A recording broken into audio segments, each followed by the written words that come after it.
In the system shown in figure, the friction coefficient between ground and the bigger block is mu. ठीक है. There is no friction between both the blocks. The string connecting both the block is light. All the three pulleys are light and frictionless. Then minimum limiting value of mu, coefficient of friction, so that the system remains in equilibrium. ठीक है. तो यहाँ पर जो friction force है वो तुम्हारा 2m जो बिगर ब्लॉक है उसके और ग्राउंड के बीच में है. ठीक है. तो यहाँ पर ये जो m मास है इसका टेंडेंसी नीचे की तरफ जाने का, तो इस पर तुम्हारा टेंशन T फोर्स एग्जर्ट हो रहा होगा. ठीक है. तो तुम्हारा अगर कंप्लीट डायग्राम इसका एक बना ले तो ऐसे करके यहाँ पे ये स्मॉलर ब्लॉक हैंग कर रहा है, इस पे तुम्हारा mg इस डायरेक्शन में और यहाँ पे T टेंशन लग रहा है. ठीक है. उसके बाद फिर तुम्हारा ऐसे करके ये जो सारे पुलीज हैं ये तुम्हारे लगे हैं और यहाँ पे ये जो बिगर ब्लॉक है उसे खींच रहा है. ठीक है. ऐसा कि ये बिगर ब्लॉक है,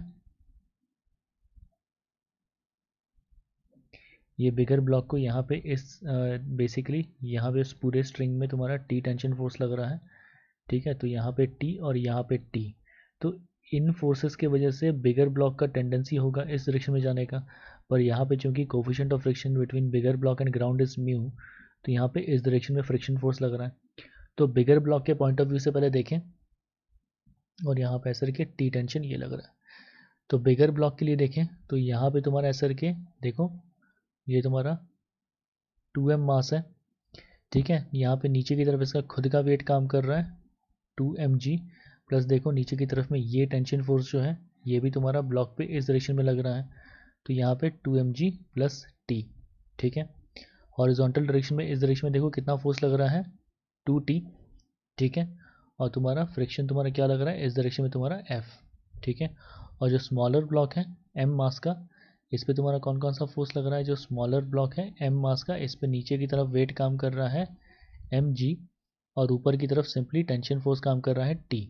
तो इससे हम लिख सकते हैं that t is equal to mg, क्योंकि पूरा सिस्टम इक्विलिब्रियम में है. ठीक है. तो t is equal to mg आया, तो यहाँ पे देखो t इक्वल टू mg का सब्सटीट्यूट करेंगे तो नीचे की तरफ में टोटल कितना फोर्स आया 3mg. तो इस पे ऊपर की तरफ में जो भी नॉर्मल रिएक्शन है, ठीक है, that normal reaction n is equal to 3mg. Okay. इतना दूर क्लियर है. अब देखो पूरा सिस्टम जो है वो इक्विलिब्रियम में है, मतलब फ्रिक्शन फोर्स जो है वो 2t को बैलेंस कर रहा है. तो क्या लिख सकते हैं that friction force is balancing 2t. ठीक है. अब क्या बोला गया है कि then minimum limiting value of mu so that this system remains in equilibrium. ठीक है. तो अब देखो ये तुम्हारा इक्विलिब्रियम में तब तक रहेगा, ठीक है, जब तक ये जो भी तुम्हारा फ्रिक्शन फोर्स है ये तुम्हारा लिमिटिंग वैल्यू से कम हो. ठीक है. लिमिटिंग वैल्यू क्या हो जाएगा म्यू इंटू एन. ठीक है. म्यू जो भी यहाँ पे कोफिशिएंट ऑफ फ्रिक्शन दिया हुआ है वो जो भी लिमिटिंग फ्रिक्शन का वैल्यू होगा ये.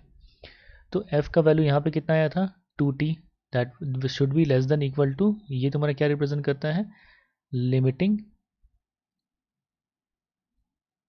Value of friction force, of friction force. n का वैल्यू कितना आया था, n का वैल्यू आया था देखो 3mg, तो यहाँ सब्सटीट्यूट कर दो 3mg.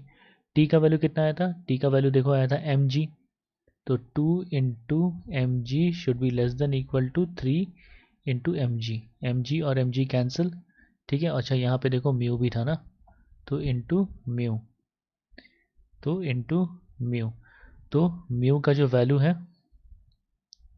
That is less than equal to 2/3. ठीक है. तो देख सकते हैं कि यहाँ से इसका जो मिनिमम वैल्यू है वो तुम्हारा 2/3. तो देख सकते हैं कि ये तुम्हारा करेक्ट आंसर हो गया इस प्रॉब्लम का. ओके. और तुम्हारा जो करेक्ट ऑप्शन है इस क्वेश्चन के लिए वो तुम्हारा जाएगा option C is correct for this problem.